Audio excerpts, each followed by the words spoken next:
of the Tennessee Volunteers. It's time for Rock Solid Sports. The crowd comes alive. The Volunteers are ready. It's football time in Tennessee. Dobbs drops back, fires long for the end zone. The pass is going to be caught by Tennessee. Tennessee wins! Caught by Tennessee. Jawan Jennings. What a turn of events. Give him 6. To the checkerboards. Touchdown, Tennessee. Rock Solid Sports, the only show with a home field advantage for UT Athletics. Here's tonight's host.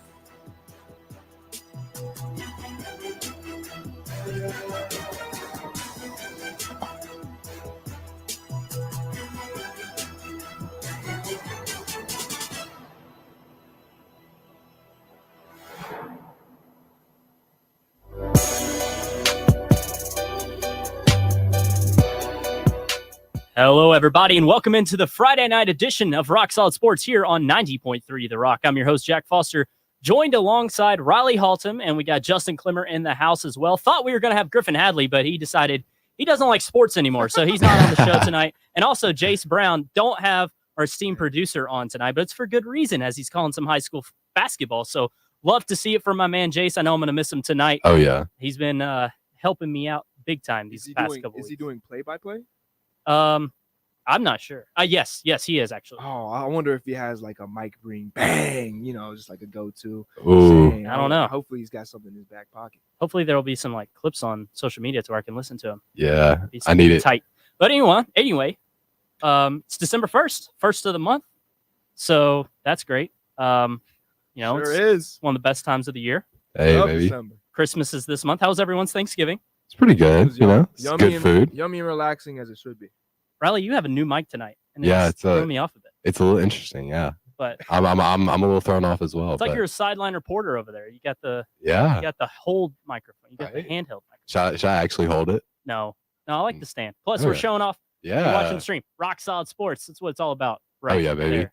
But Justin, your Thanksgiving was good, man? It was yummy and relaxing, everything it needed to be. There you go. All right, well, let's go ahead and jump in. We know what Fridays are. They're for football. It's Football Friday. So, football loaded show tonight. We're going to talk about Tennessee football off the jump. And guys, the season's over. Tennessee beat Vanderbilt last week to close out their regular season, winning 48-24 over the in-state rival. And the score was closer than the game actually was, as Tennessee was leading 45-10 at one point after really just one drive for Vanderbilt, which made it 7-7 at the snap of the fingers. Tennessee, really bounced back after that drive and just dominated them the next couple of quarters and went on to win, doubling up their rival to finish 8-4. Riley, when you think about Tennessee finishing 8-4, and we'll talk about the game a little bit too, but when you think about Tennessee finishing 8-4, what's your just instant reaction to that record? Yeah, it's just purely the record, particularly after last season. You're a little disappointed because last season set the bar very high. If you're looking solely at the record, right? Yeah. You're a little disappointed because of what they were able to accomplish last season. On the other hand, if you look in a grand scheme of things for Tennessee football, you should be very happy with 8-4 because since the turn of 2000, there hasn't been a ton of really great elite seasons for Tennessee football. Yeah. And I think in the grand scheme of things, you should be very happy with an 8-4 season. Justin, what's your thoughts on this 8-4 record? I mean, before the season, we were talking 10-2 was definitely on the table. That's on my mind right now. It's just we set our expectations a little bit too high. We're a little bit spoiled with how good that offense was last season, and we kind of undersold how big of an impact it would have losing Hendon, Jalen, and Cedric Tillman. All three of those guys clearly were extremely important, and we kind of overhyped transfer of Dante Thornton, Joe Milton. He had a great game against Clemson to finish last year, but really couldn't put together games and really have a consistent output really all season long. We were kind of all waiting, okay, is this when Joe finally gets it together? And it just never happened, which really sucks because of how much better our defense was this season compared to last year. So, you just got to kind of, like Riley said, kind of temper expectations because we haven't been very successful since the turn of 2000, and 8 wins is not a bad year, but man, we were really riding off a high after last season. That's for sure. That's my biggest takeaway is how good last season was. Yeah, there's no doubt that we had lofty expectations after the way last year went, and when you have a guy like Hendon Hooker, it's hard to repeat that. I mean, Jalen Hyatt, the Blitnikoff winner, but I look at the SEC this year, and I look at what Joe Milton's potential was and what we thought he maybe could have been. I don't think he was as bad as he was against Bowling Green or the Michigan Joe Milton. Milton had made some improvements. He had his best collegiate season this past year. Granted, it took him 6 years to have a really good season, but I mean, obviously he was no Hendon Hooker. But back to my original point, the SEC was just not that good, and it felt like with a year the SEC being down like this, that's a year Tennessee could take advantage and maybe make a push to possibly make it to Atlanta, or at least, have a 9-10 win season. Missouri, no one really saw that coming. They're a top 10 team now. They're going to be a New Year's Six Bowl team. Hats off to Eli Drinkwitz and co. So when you look at Tennessee's losses, Bama, Georgia, and Missouri, my point is they're all in the top 10. But Florida, that's what I keep coming back to. And I don't know how you can say this season was not a disappointment considering they lost to a 5-7 Florida team, and it wasn't even that competitive. No, not at all. Yeah, looking at this game or looking at the season as a whole, you can excuse Bama, Georgia, and I think going into the season, a lot of people expected those to perhaps be losses. Right. In the Missouri game, another one that beginning of the season, everybody was kind of like, okay, this one, it's a road trap game. Like, that's going to be a tough one for the Vols to come out with. Yeah, and like I said, no one saw, Missouri going 10-2. Yeah, but that's what I'm saying. Even before the season, like, that was a thought, like, okay, maybe. Going into the season, we knew Florida was not going to be a very good team. Right. And it still was a embarrassment for the Vols. It was going to the Swamp. It's at some point, the question is, when do you get over that hump of being able to win in the Swamp? When, especially a year like this, where Tennessee as a roster is better than what anything Florida has. You have to win that game if you're Tennessee. Absolutely. If you want to take that next step into being one of these big power players in the SEC, you have to win in the Swamp, especially in a year like this. Yeah, I remember preseason, Jack would laugh at the idea of us losing the. Hey, I was right. They didn't make a bowl game. I agree with the point that you made 4 months ago or whatever it was. Florida really was that bad, which makes that loss just sting so much. And it was really tough because obviously the lofty expectations, and to lose to a team who had a loss or two at the time, it was just, after that happened, it was like, okay, let's chill out, man. This team is not as good as we thought it would be. And that was before the defense really turned it up, because the running defense was terrible that game. But yeah, they were just flat all around. I mean, it was over in the second quarter. Yep. It was an embarrassment, like you said.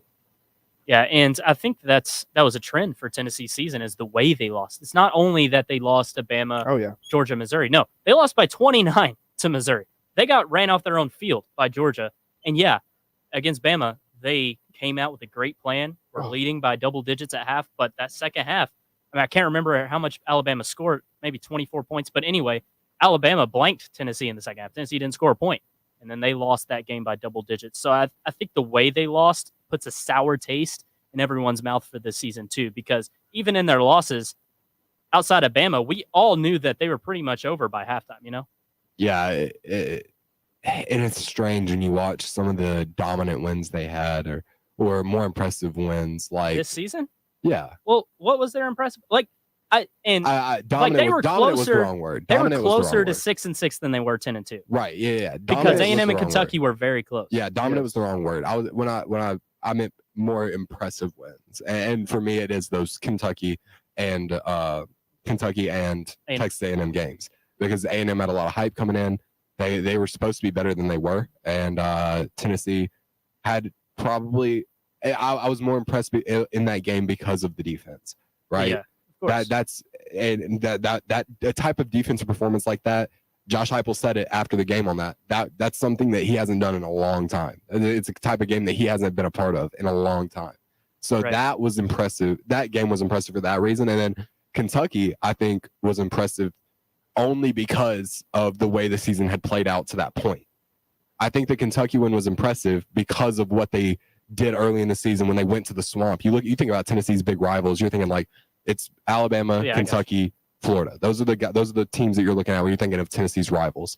And going into the Swamp and getting embarrassed like they did, that Kentucky game was starting to look a little dicey. And they went there and they took care of business. It was closer than it should have been maybe, but they did take care of business there. That just makes those road losses all the stranger. I understand getting run off the field by Georgia at home. Georgia is by far and away the best team in the country. It's not even close. I don't even know if I disagree. And we can get into more like national college football conversation in a minute, but yeah, I would disagree with that right now. All right. But yeah, I guess but Tennessee was supposed to play Georgia closer than that, and obviously we've talked about the Florida game and the Kentucky and A&M wins, which are their best wins. I mean, those two teams finished 7-5, so they don't even have a ranked win on their schedule this year. I don't know. I feel like it's a disappointing season, but ultimately, I hope anyway, in a couple of years, as long as Nico Iamaleava lives up to expectation and Tennessee, Josh Heupel can still continue to recruit high-level quarterbacks, we'll look at this season as a transition year. Yeah, absolutely. I mean, you think about what's the highlight of this year? It's probably that Kamal Hadden pick 6 against South Carolina. No, it's the first half against Alabama. It's halftime. The vibes were the highest vibes were for Tennessee football this season was halftime in Tuscaloosa. Yeah, man, I was in Tuscaloosa for the game. I was at a bar, not at in the stadium, and man, it was like 80% Vols fans in there. It was pandemonium, man. It was so much fun, and then just to see like the energy in there just to like dwindle down slowly as the Alabama scored the 24-27 points they put up in the second half, and we couldn't respond to a single one of their scores. It was just took the life out of every Tennessee fan. All right, Riley. So I've kind of talked about the record, but what do you think you'll remember this team? How will you remember this team? I should say. I think it's tough to say. I think I'll remember it primarily, and we'll get into this a little bit more later, but for specific players and how they performed. Okay. I think as a whole, and I'm not going to get into them because I do want to talk about them later when we talk about offense, defense, and players that stood out to us there. But there were certain player performances and improvements and things like that. Guys that have stuck around with Tennessee football and been here for a long time. You think guys like Tyler Barron, right, Jacob Warren, Amari Thomas had some of their best seasons. And it was good to see that for those guys. Guys that stuck through the Pruitt situation and Heupel coming in and revamping Tennessee. And we're here to witness what is going to be looked at in assuming Josh Heupel is the guy in a few years as the revival of Tennessee football. Yeah. One of those teams that people talk about, a sleeping giant in college football. That is what those guys are going to be remembered for. And I think what this season is going to be remembered for as a whole is the players on the team rather than the results they put on the field. Okay. Yeah, but just overall theme, bigger than like individual performances, individual players. I like what you said earlier, Jack. Transition year. Yeah. Transitioning into the new era of Nico. We put all this money into him, all this hype, all this attention. People were screaming for him to get in the game, during our disappointing moments this year. And hopefully it goes well with him. But definitely this year is just transition year. It's like it was just Joe. Yeah. No, I feel you. And that's the hope, is that Nico can live up to expectation. And I was curious to see y'all's answer on that question, because it's a very tough question to answer, because I feel like the jury's still out a little bit. If Tennessee continues, this kind of seasons, 8-9 wins, this will be what Heupel is, but yep. I still feel like 10 to 12 wins can be the norm for Heupel rather than 7 to 9, and will this year be a transition year, or is this more of a sign of what the normal will be and Hendon Hooker was the anomaly, or is the Hendon Hooker year last year, because first year, right? He had a depleted roster, but when we take Heupel's second year, is that going to be the norm? So it's very interesting to think about how that's going to go. Riley, which one do you lean towards? If you had asked me this question last year, I would have been fully on the 10-2, that 10 to 12 win, 10 to 12 wins. But this season, I didn't like a lot of what I saw from the offense beyond Joe Milton. it never felt like Heupel trusted Joe Milton, and I think Milton was very limited to run this offense. That's what I'm saying. And if Like the offense wasn't good. Let's not sugarcoat it. What was what if you had to give Joe Milton one specific biggest strength? What is it? I mean, it's his arm, obviously. Exactly. It's his ability to stretch the field with big time throws. How many of those do we see this season? One, not nearly enough. That's my point. It was nothing over the middle. Too many of these. But I think he's to blame a little bit for that too. Partially, sure, but the sheer number of the screen passes, you just throw it all off to the sideline and let one guy block while the other guy picks up like 3 yards. I got over that in week 2, and we were doing it throughout the end of the season. Exactly. As the season went on, I thought he opened it up a little bit more, and there were a few more of those big time, down the field chances, down the field throws. Didn't always connect, but in general, that's what I wanted to see from this team. I wanted to see a little bit more risk being taken with these down the field throws, and it just never happened. It never came through. Yeah. I also wasn't a huge fan of some of the personnel decisions, who he was putting out on the field, the 11 he was putting out there on offense. Some of that was a little shaky for me. So I'm a little less confident in Josh Heupel after this season than I was at the end of last season, obviously. But it goes so much deeper than just Joe Milton not being Hendon Hooker, if you get what I'm saying. No, I do. Yeah, it's tough to kind of think about, okay, what do I think of Josh Heupel at this moment? I mean, we were a 10-win team. Now we're an 8-win. But it's hard for me to put too much blame on Heupel. I think he know what he had in Joe. I mean, you think about like all the miscues, the overthrows, the interceptions. It came when it was when he was throwing down in the middle of the field, which is where Hooker, made his money, honestly. And just kind of waiting to see, the next guy, see what Nico can do if they open the playbook up more, if they throw down the middle more, because I think that's what ultimately we were missing in this offense. It was just empty. It was just I don't have Joe Milton's passing chart in front of me, but it just felt like we never ever even tested like any post routes, even a quick in route, anything like that. It was all outside the numbers, quick screen here, out route there, and the occasional go route. Yeah, and here's my thing: if that's all Heupel thought Milton could do, if he thought Milton was that limited to only execute those types of plays, which obviously he did because he never opened it up. And I just don't think Milton's that good of an intermediate passer. Yeah. If there's one thing I wish Heupel would have utilized Milton a little bit more towards, is running the football. Mm-hmm. I think Milton should have ran a lot more this season. But my big gripe with the offense is if your passing game is going to be like that, and that's going to be your passing play calling, run the ball even more. I know Jabari Small is limited, but he's still a solid back. Jalen Wright should have had 70 to 80 more carries. Maybe he's that injury prone and the coaching staff knew they couldn't run him into the ground like that. Okay, but at least try. I mean, it just felt like the offense was too blanded. There was not enough adjustments made throughout the season. Should have seen more Dylan Sampson too. Hopefully Tennessee doesn't have to pay the price for that and he entered the portal. We'll see what happens there. But I wanted Tennessee to run the football more. If that was going to be your passing game, should have committed more to the run. And when you fall behind, they completely abandon it. And I just didn't like that. Yeah, I was a little scared going into this, or particularly after watching the UConn game, and some of the other games where Nico has gotten some minutes. I say minutes like it's basketball, where he has gotten some time. Yeah. Those passing concepts didn't change. There were still a lot of those screens and things. I think in that Vandy game towards the end, you saw a couple of more of those like intermediate routes. You saw some slants and stuff that he was throwing to, but in general, it wasn't much better. Right. And that is part of the reason I'm concerned, is if Joe is the reason that you're feeling that it's this limited, that you have to limit your offense to these terrible plays, then why did it stay the same when Nico was in at quarterback? That's my fear and my reason I'm a little skeptical of Josh Heupel now. Okay. Fair points. Before we go to break, let's give out some postseason awards, shall we? All for it. I'm going to give my 3. And if y'all have any disagreements. Yeah, I was about to say, I think it'll be pretty similar across the board. So my offensive MVP is Jalen Wright.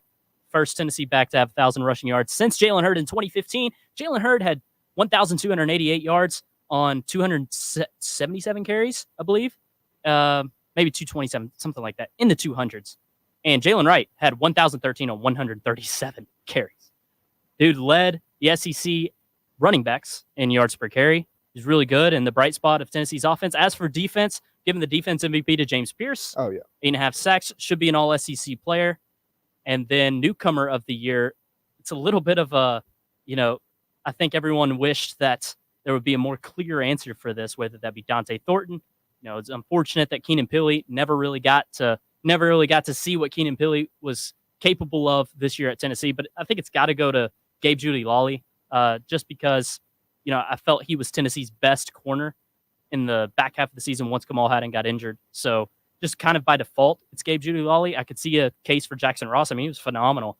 And Tennessee had to punt the ball a lot more than I think anyone expected. So I would give the edge to Judy-Lawley, though. Those are my three: Wright, Pierce, Judy-Lawley. Riley? Yeah, you know how I feel about Jalen Wright. So I'm all for that one. I love what Jalen Wright does, and I think he's going to be a great back at the NFL level. For my defensive MVP, I'm going to throw out another name that maybe shouldn't have won over James Pierce because of the way James Pierce played for the entire season. But had he stayed healthy, definitely could have been Kamal Hadden. Okay. If Kamal Hadden had stayed healthy, it's hard to give him the MVP since exactly because of the injury. Yeah. But if Kamal Hadden had stayed healthy, the pace that he was on, the way he was playing like the best corner in the entire SEC. That's the type of play Kamal Hadden was putting out there before he got hurt. Tragedy hurt, and it felt like that was the big turning point for Tennessee's defense when he went down. That's when we started to see some holes in the Tennessee defense because they had been playing better and better and better. And then the Kamal Hadden injury happens in the Alabama game, and then we start seeing some of these bad performances from the Tennessee defense. Yeah, I like you mentioned Hadden, but I'm going to go with Jack's picks. All of them? Yeah. There you have it. All right, let's take a quick break. When we come back, we're going to talk a little bit about college football, but in a larger sense. It's conference championship weekend, and there's a great slate. We're going to give our CFP predictions when we come back here on Rock Solid Sports. Stay with us. Volunteer Radio thanks the UT Athletic Department and the men's basketball program for their support. Coach Barnes' 9th season on the Summit includes home games against Kentucky, Vandy, and more at Thompson Bowling Arena. allvols.com. Student ticket info and login is at bigorangetics.utk.edu. That's TIX. Volunteer Radio says, go Vols basketball. The Rock receives support from Fieldhouse Social. Sports games paired with a cold beer is in reach in University Commons. Fieldhouse Social offers a diverse menu of tavern foods such as pulled pork nachos, the Fieldhouse Cobb salad, and the Applewood smoked chicken wings. Kick back and relax in the lounge. FieldhouseSocial.com. The Rock thanks the UT Athletic Department and the Lady Vols basketball program for their support. Coach Kelly Harper and the Lady Vols 2023-2024 home schedule includes games against Notre Dame, Ohio State, SEC foes, and more. allvols.com. Student ticket info is at bigorangetics.utk.edu. That's TIX. The Rock says, go Lady Vols. The Rock stays on air thanks to support from Hard Knocks Pizzeria, a local woman-owned artisan pizza restaurant engaged in the old world art of making wood-fire pizza, with the mission to create culinary experiences through pizza. Open Tuesday through Sunday at 11 a.m. and featuring red pies, white pies, calzones, craft beer on tap, and more. Hard Knocks Pizzeria, Western Plaza Shopping Center, Hardin Valley Road, and the new location at 2300 North Central Street is The Rock's Friday Munchie Madness sponsor. HardKnocksPizza.com or their Facebook page. Hey kids, it's Derek and Rob from the Funhouse. Brought to you each Friday night by Raven Records and Rarities, located at 1200 North Central in Happy Hollow. Join us each Friday as we kick off your weekend with classics from bands like The Descendants, The Stooges, My Morning Jacket, Mudhoney. Newer stuff from Amel and the Sniffers, King Gizzard and the Lizard Wizard, Wet Leg, and Turnstile. You'll also catch some local stuff. Hip-hop, Americana, metal. Who knows? We don't even know half the time. Every Friday at 8 o'clock, right here on 90.3 The Rock. Hey, Jimmy from Out Loud Knock. How would you describe the show? Music, blah, blah, blah, blah, blah, blah, blah. The Funhouse is co-sponsored by your downtown destination, ScruffyCity.com.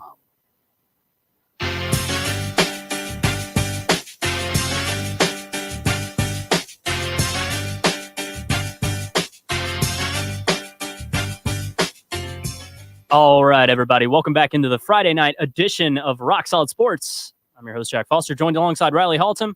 We got Justin Clemmer across the glass as well. No Griffin or Jace tonight, but we're having fun. Talk some Tennessee football in segment one. But let's broaden the scope, Riley. because it's a big weekend for college football. It's conference championship weekend, and frankly, I cannot remember a weekend that had this good of a slate. Conference championship weekend. I mean, you think about Alabama and Georgia, and a lot of those SEC championships. Sure, there's some years here and there, but it mostly felt like you already know who's going to win. Clemson, their reign in the ACC, knew who was going to win. This year, man, all games except Michigan, Iowa, you can argue either side, right? Texas hasn't been perfect. Of course, Florida State may not even have their backup quarterback playing. Could be their third stringer. And then, of course, Bama, Georgia should be great. Oregon, Washington, which is going down tonight, should be great. And that'll be the first one up. So, Riley, I'm going to ask you, man, in this conference championship weekend, is chaos going to reign? Are we going to have some upsets? I could see it. I could see a couple happening. I definitely could see a couple happening. And going into this week, I was less sure about some of these upsets potentially happening. But as the week has gone on, I've kind of delved myself into some of the chaos scenarios and all how things could possibly shape up for the college football playoff. And I'm kind of liking some of the, especially some of the news this week has come out about players that are going to be active and inactive for some of these games. It's going to be interesting. So do something for me. Rank the most likely upsets. Like obviously, Michigan, Iowa, we all know what's going to happen. But the other four, rank most likely to happen to at least. I think you got to start with Louisville, Florida State. It's number one. I'm going to say Washington, Oregon. Really? That's as number two. Interesting. I like that. Then Texas, Oklahoma State. Okay, this is then absurd. Bama, Georgia. Absurd. Justin, what's your list? Is it different? Absurd? Yes, it's absurd. Oh, okay. He said Washington, Oregon. I thought Washington was favored that game. Yeah. No, they're 9-point dogs, dude. Everyone's on Oregon. Yeah, I think Oregon's gonna win that game. Yeah, definitely Louisville. Most likely upset. Do you know anything about Florida State's third string quarterback? Yeah, he's Glenn. Glenn. Is Glenn gonna get it done? Probably not, right? But he was he's not a very highly touted prospect. He's their third string quarterback. He's a freshman too, so it's not pretty. Okay, and then Bama number 2, just because Georgia's really played with their food all year. Obviously, they're very good, but they haven't destroyed teams like we're used to them seeing. And then I'd gotta say, I think out of the rest of these matchups, probably Washington, Oklahoma State, and then Iowa. Iowa definitely last in this list. For Washington, just because of how high scoring this game is going to be, and how close it was when they met a few months ago. I mean, Washington won the first time. Oregon's only loss. That's my third one. Still think Oregon's going to win, but if I had to choose, Louisville, Bama, Washington, Oklahoma State, and then Iowa. Yeah, that's my list too. And it's Brock Glenn, by the way, who would be the Florida State quarterback if Tate Rodemaker cannot go. It was a scary hit he took last week against Florida. But Riley, let's talk about. Is Louisville still favored? I think on some books they may be favored, but Florida on State draft -1.5. Yeah, on DraftKings I saw FSU -1 still, but I did see where maybe some books had Louisville as the favorite. I'll see Florida State is -1. Yeah. Okay. Maybe if Rodemaker's ruled out, it'll switch to the Cardinals being favored. But I mean, I feel like it's pretty easy to say that's the most likely to happen since it's almost a pick 'em, right? But we got to talk about Georgia for a second, dude. I'm actually picking Alabama to win. Really? Yes. I don't think Alabama's that good. But I'm with you, Jack. Dude, I just don't. Georgia's front is not defensive front is not it took near. A 4th and 31 to beat Auburn. Yeah, but you know how Iron Bowls get in Jordan a Hare. Miracle to beat Auburn, dude. It's the Iron Bowl in Jordan Hare. Auburn's different beast. And they still won. I think Milroe's gonna have a field day against Georgia. See, Riley, you say they needed that to win. I see. They two players that have almost identical stats. I saw Milroe and Joe Milton. Okay, whatever. I mean, I'm not convinced. I'm not sold on Alabama. Even on the ground? not at all. No, I'm not. It's passing. I'm not sold on Alabama. It just speaks to how I don't think either are going to win the national championship. Yeah, it just speaks to how like the SEC's low key having. I just feel like Nick Saban's going to have the boys playing. I mean, he's undefeated in Atlanta for a reason. You just feel it. He's undefeated in SEC championships at Alabama for a reason. He lost one at LSU, but yeah, I'm feeling it. All right, that's fair. I feel like Alabama's going to get it done, man. This team has just found ways to win, risen to the occasion. This team is so much different than that team that lost to Texas in week 2.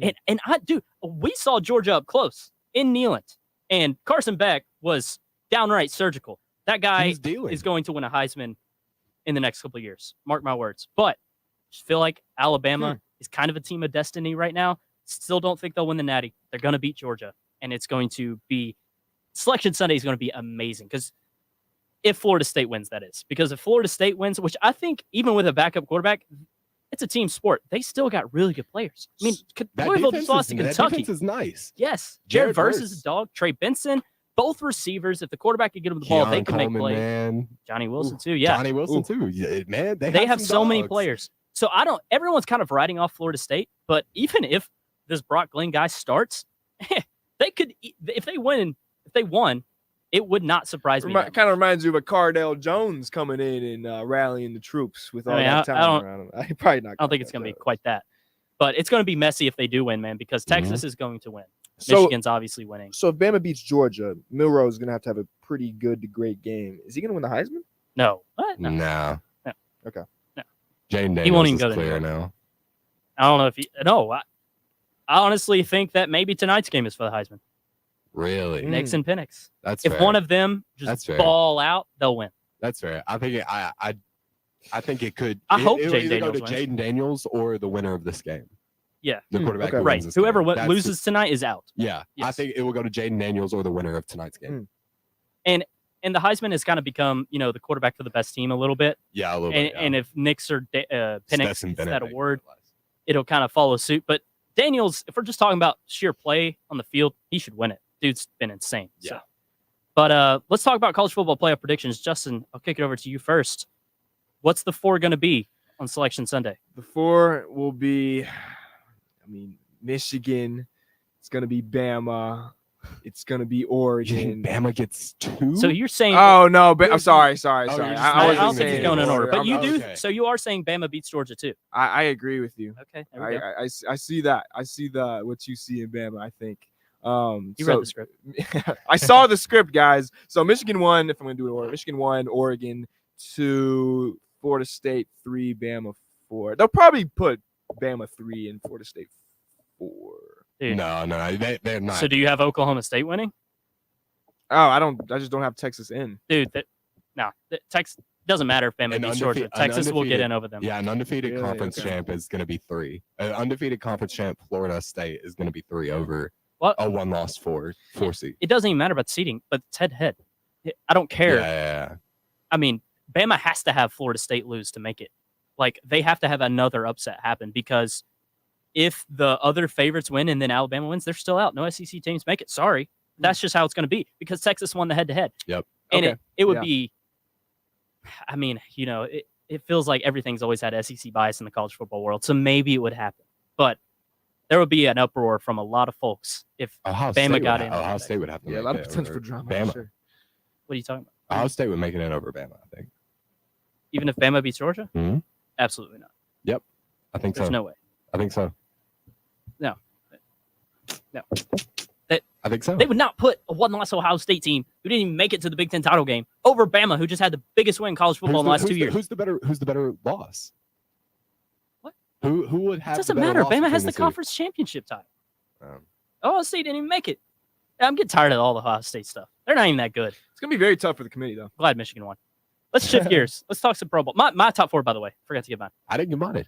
Oh, did you not? Go for it. Go for it. All right, I'm going Georgia at 1. Okay. Taking Michigan at 2. UW at 3. Wow, Washington beats Oregon. Next guy. Yep. Interesting. And at 4, this is where it gets interesting. I think Florida State loses, so I think Texas makes it in. Yeah. Longhorns. That's good. I feel like that your pick is what outside of Washington. If you replace Washington with Oregon, I feel like that's a lot of people's pick. Yeah. So I'll go Michigan 1, Oregon 2, Texas 3, Bama 4. I think Florida State loses. Cardinals. Bama gets in. Fair enough. That's my pick. All right, let's shift gears. NFL. How about that Thursday nighter last night? Been waiting all year, man. Week 13, we finally get an absolute banger of a Thursday nighter. It's been a minute. Cowboys 41, Seahawks 35. Geno Smith, best game he's played all season. And the Cowboys, man, they hadn't beat a team that was above 500 all year. So they finally have. They get that monkey off their back a little bit. Another great game from Dak. Not so much the defense. The Cowboys, Riley, still look like a really solid football team. Let me hear your best Dak cadence, Jack. I didn't watch the clip. He's just Apologize. Here we go. Like every Here we go. I saw the quote. I didn't watch the clip of him saying it, but I saw his great quote today or last night. Just a couple paragraphs out talking about people doubting, but he doesn't care. It was really interesting. But yeah, Riley, thoughts on this game? Yeah, fireworks on Thursday Night Football. It was an exciting one for sure, and not one that I think I certainly didn't expect Seattle to put up the fight that they did against the Cowboys. I picked the Cowboys, and I was pretty positive that they were going to win this one right at home. The Seahawks just got embarrassed last week by San Francisco, and I think those defenses are about on the same level, San Francisco and Dallas. So I was feeling Dallas all the way in this one, and Seattle certainly made it interesting. DK Metcalf made it interesting, man. What a game from him. Lunch or dinner. What do you know the stat line off the top of your head? For DK? They showed no for Deron Bland. The amount of pass or the amount of yards he gave up. Oh. No, I do not. I saw a graphic during the game, right? I'm on Twitter in a commercial break or whatever. Yeah. Saw a graphic during the game. It's like 5 receptions on 6 targets for 130 something yards and 2 touchdowns. I think that was in the first half too. Like that's tough, especially for a guy that last week, right during the Thanksgiving game, everybody's talking about Deron Bland. He breaks this record. He's the new Trayvon Diggs. He really is. It's really just ball hawking corner who sucks in coverage. The same story. They're getting lazy with the storylines. They're getting lazy with the script. They just reused it from last year, man. They're like, oh, Trayvon's hurt. Yeah, 26. This guy Bland. Well, he thinks this year. Yeah. He's the same thing. He just gets some pick sixes and gives up a ton of yards. So that's what we saw. And yeah, rough game for that defense, but Dak, man, on an MVP pace. Yes, he is, man. And every time Dak plays bad, I feel like we're quick to just say, okay, this is why the Cowboys will never be good. But when he does well, it's a little harder to compliment him. But, he's put together this crazy – ever since the Niners game where he played awful at like 3 picks or something. He's just been on an absolute tear. A lot of it's been against bad teams, but it was good to see him finally, like Jack said, beat a team over 500. And man, like this passing attack, they're humming. Like Dak just looks in complete command of this offense. He's a great leader. That's one thing I love about Dak. You can tell the boys love playing for him. And the running game got going a little bit, and he's just able to get CeeDee Lamb all the targets that he needs, and that's been a nice development, seeing that CeeDee Lamb is like officially a receiver 1. Cooks has been getting going, and Dak always uses his tight ends. Ferguson has been really nice stretch. Him staring down Jamal Adams after that touchdown was sick. Like, get him, Jake. Yeah. Jamal Adams, boo. Get blitz. Boo. Yeah, also him calling out that dude. Boo, that was Why'd the wife get caught? He was wrong. I know. He was calling out wrong. a dude for his look of his wife. It was so distasteful. Yeah. Bad look. Weirdo Jamal Adams. Weirdo. Boo We him. don't like him. But back to the game for a second. You talked about you didn't really expect this from Seattle. I can't say I did either, but I did kind of expect Pete Carroll to obviously be ready and have the guys ready because of how bad Thanksgiving went for them. And, that they put up the best performance against this Dallas defense outside of San Francisco all year, I think. Arizona. Maybe. Yeah. Dallas was just pretty inept all around that game. True. But even better than Philly, I'd say. Philly scored 4 touchdowns and wasn't quite all the way there. But yeah, Seattle, I think this is the best game they played all year. And, easily. Yeah. And I know it's a loss and they're 6-6, but last night gave me more confidence that they're still a playoff team, that they can still get that 6th seed and be just fine. Yeah, they'll get the 6th seed, but then they'll go up against like the Philly or San Francisco and get destroyed. That's why I thought be destroyed, honestly. That's why I thought they were going to get destroyed this game. They usually crumble. Gino usually crumbles against elite defenses, like many do, but usually it's like super ugly. Like, I mean, they play the Niners twice a year, and that's like 2 blowouts every year. I think they get them next week too. Next week, if the Niners beat Philly, San Francisco will have the opportunity to clinch the division outright in week 14. That'll be in San Francisco. They do Seahawks, Niners. Yeah, it's a tough schedule for big Seattle. Spread. Anyway, let's move on. Let's talk about that Niners-Eagles game for a second. I'm going to have my Trevor Lawrence moment in a bit, but first, since I mentioned it already, let's talk about this Niners-Eagles game. Niners are favored by a field goal, which is a little interesting given that they're on the road. The Eagles have a better record by 2 games. They've found ways to win every single week. But when you look at this Eagles defense that played 95 snaps last week against Buffalo, they won in overtime. But, I'm sure it's been a tough week for that defense to recoup because that's a lot of snaps in the NFL. Riley, do you think that San Francisco has the edge here? They've been firing on all cylinders since the bye, have looked better than Philly when they've each been at their peaks this year. I think we can all agree, but obviously San Francisco's had lower lows, and Philly, like I said, just has found ways to win. Which way do you lean here? Yeah, I'm leaning towards Philly right now. And we talked about it on the Cover 4 podcast, right? Making our picks. Go listen to that. For me, it comes down to one thing, right? San Francisco is one of the worst teams in the league. San Francisco's defense, one of the worst teams in the league at stopping and short situations. X and short 1, yardage situations? X and 2. Yeah, short yardage situations. And Philly, what do you know? They're the best team in the league at doing that. With their brotherly shove, tush push, whatever you want to call it. That is their bread and butter, is getting those short yardage gains. So if you're San Francisco to win this game, you can't give up like a 4 yards on first down to a run, 4 yards on second down to a little out route, and now you've in 3rd and 2. That's what Philly does, is they go get those short yards. They go get those tough yards. So that's why I think in this game, if it comes down to situations like that, and a lot of times it does in the NFL, Philly's going to win this game.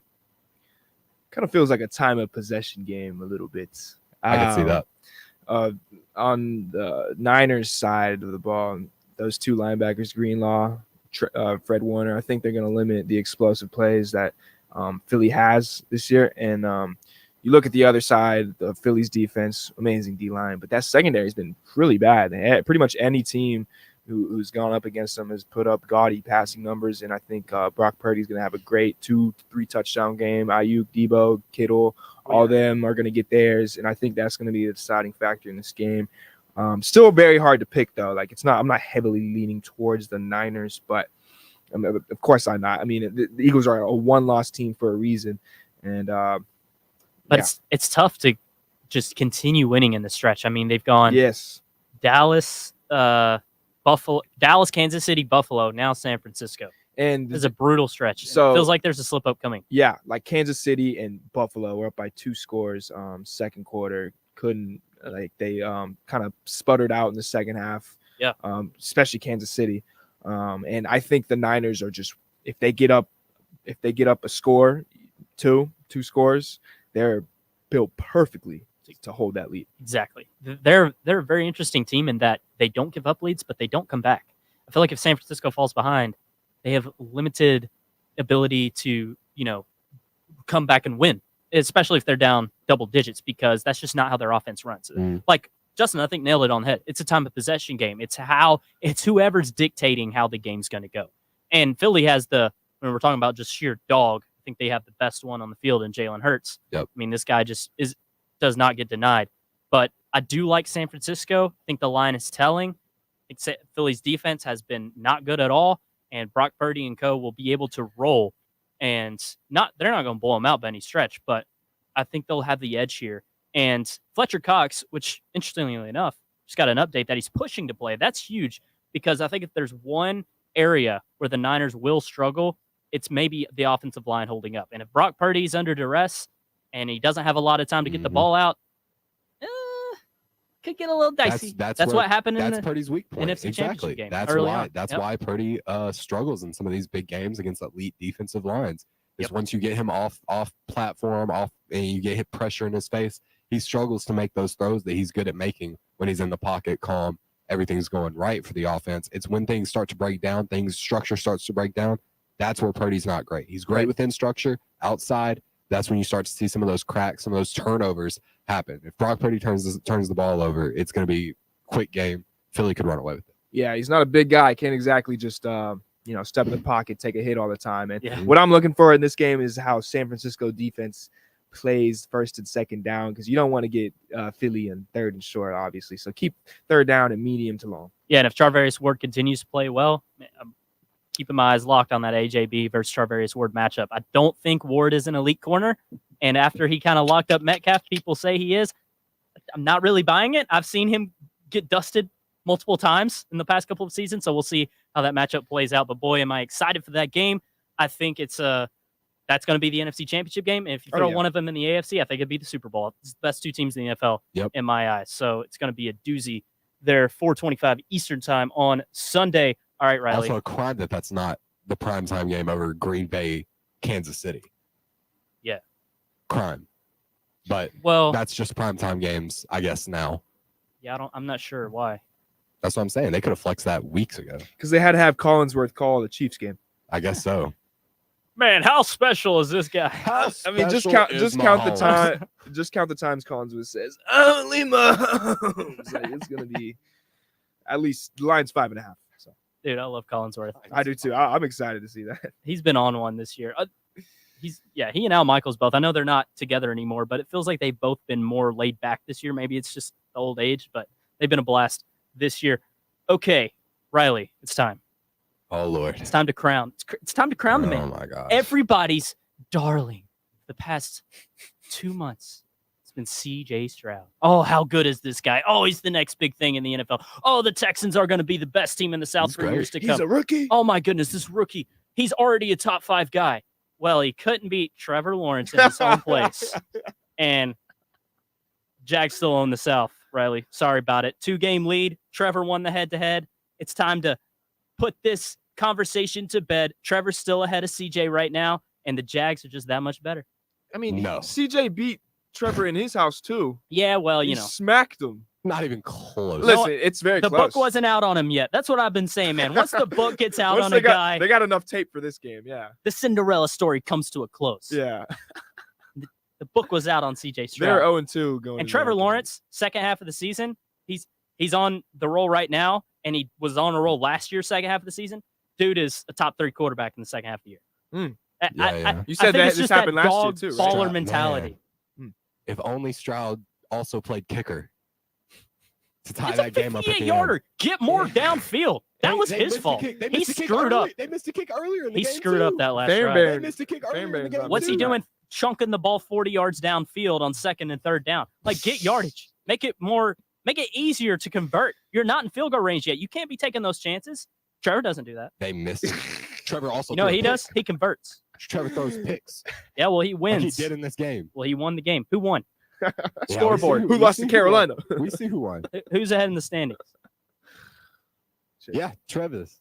Right. The Jaguars by 2 games. Not Trev. The Jaguars. And all this like, oh my gosh, the Jaguars have a 3 times better roster. They still don't even have that good of a roster. I don't know what everyone's thinking. Their offensive line is shaky. Are you forgetting how terrible the Texans roster is? It's honestly not that bad. It's bad. Dude, Tank Dell is a budding star. Their running backs are fine. Now, their No. offensive line. Whoa. Motor Hot Singletary take there. is underrated. Oh my gosh. He is. He's bottom half. Singletary. He's underrated.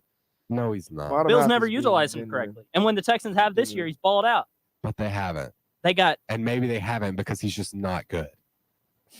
Okay. And also, enough about Devin Singletary. I'm willing to say this too. The Texans just have a better coach. And I think that's more of a testament. The Texans do have a better coach. And I think that's more But of a the testament to roster the is- season than CJ. The roster is years behind where the Jags are.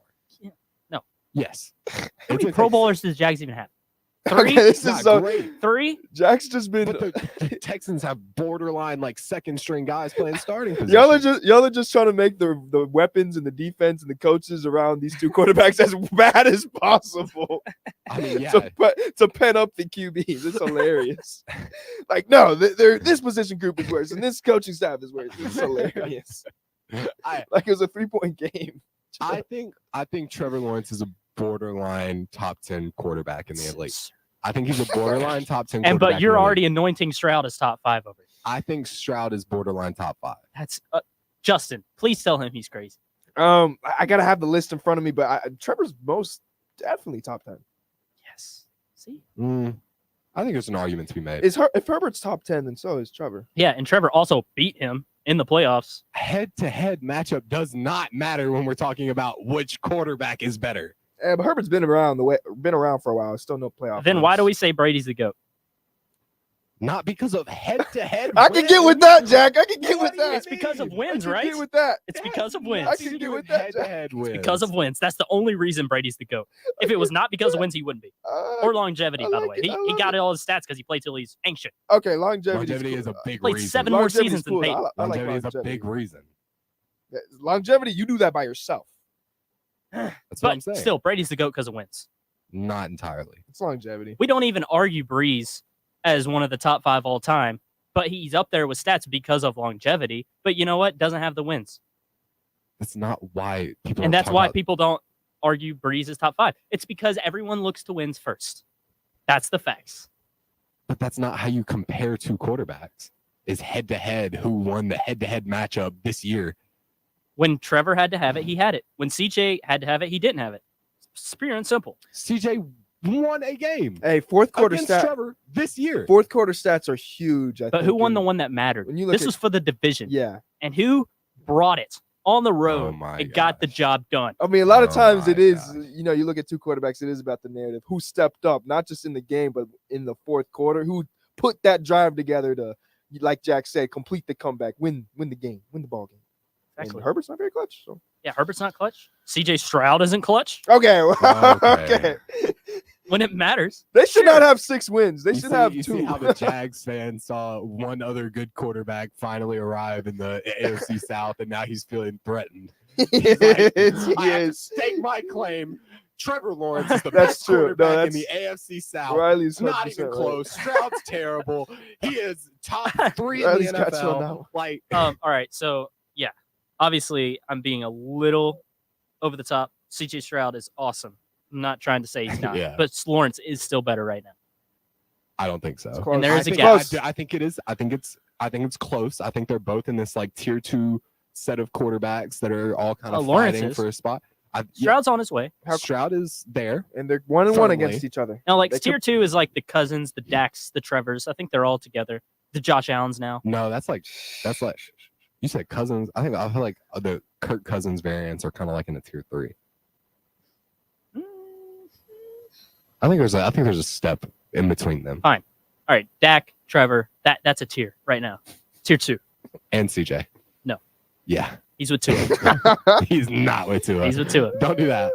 Don't do that. Fun fact: Tank Dell is the reason for CJ Stroud this year.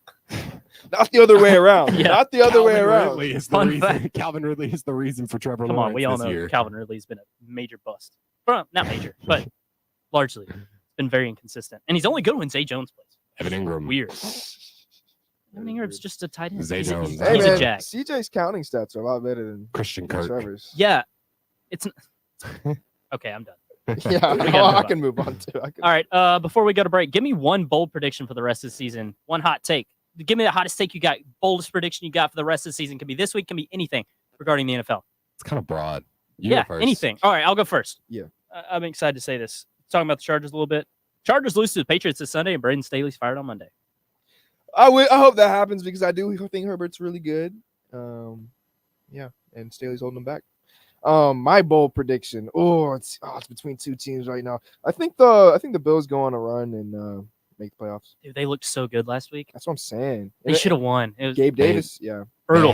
They had a lot of things going their way in that game and just kind of choked it all away. But the vibes are bad. Bob Miller stuff, obviously Yeah. terrible. Vibes are bad, so I don't know.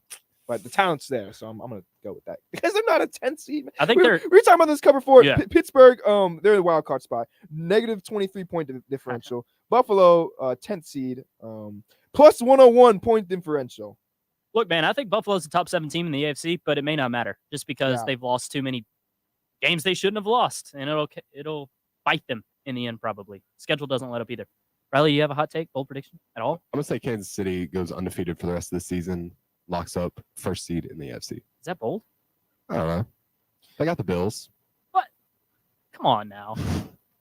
I- I think if you ask anyone, Bolder, hey, who do you bolder. think's gonna be the top seed in the AFC? Everyone would say Bolder. the Chiefs. Everybody would have said the Chiefs. Preseason, everybody would have said Chiefs. After like week 3, everybody. Wow, let me get your Joe Flacco bold take. Let me hear that. I Yeah, know Jack Flacco picked him What on do you- I cover don't have a 4. bold take about Joe Flacco. You I think think he's he's gonna- terrible. Going to the Super Bowl? Super Bowl Joe MVP. Flacco goes on a run here. 2 times? Oh, it takes What over. a story. They lose 3 quarterbacks. Joe Flacco takes over, takes Cleveland to Super Bowl.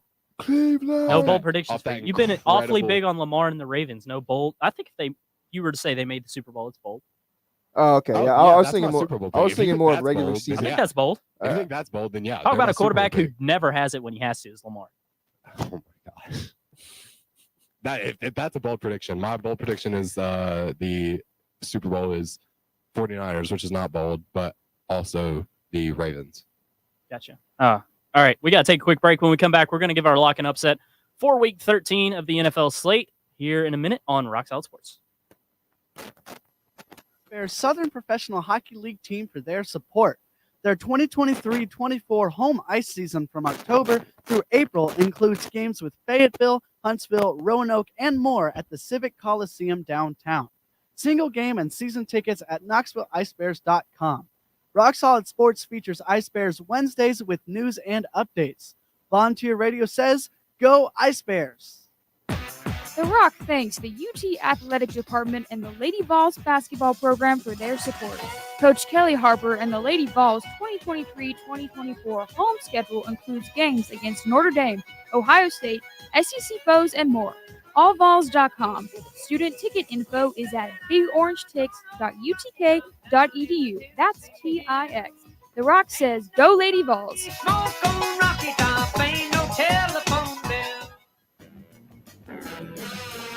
The Rock thanks Cool Beans 1817 Lake Avenue, 1 block south of the Strip, for sponsoring and hosting the Monday night Rock Solid Sports broadcast at 7 p.m. Cool Beans is the pre- and post-game location for UT football and Knoxville's home for the NFL Sunday Ticket, Titans on the big screen, and more. Rock Solid Sports kicks off Monday Night Football with the shows live from 7 to 8 p.m. at Cool Beans. Cool Beans is 21 and over after 9 p.m. with a full and late night menu. CoolBeansBar.com or their Facebook page.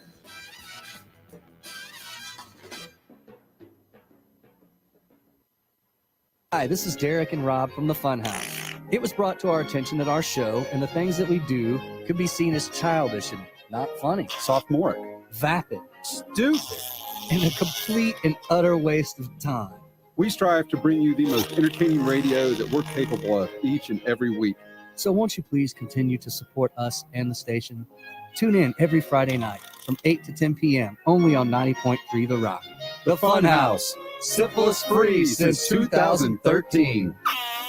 Stop by the Funhouse Friday nights from 8 till 10 only on 90.3 The Rock. The Funhouse is proudly sponsored by Raven Records and Rarities and Happy Holler, providing Knoxville with vinyl and more for nearly 40 years. And by ScruffyCity.com, your downtown destination.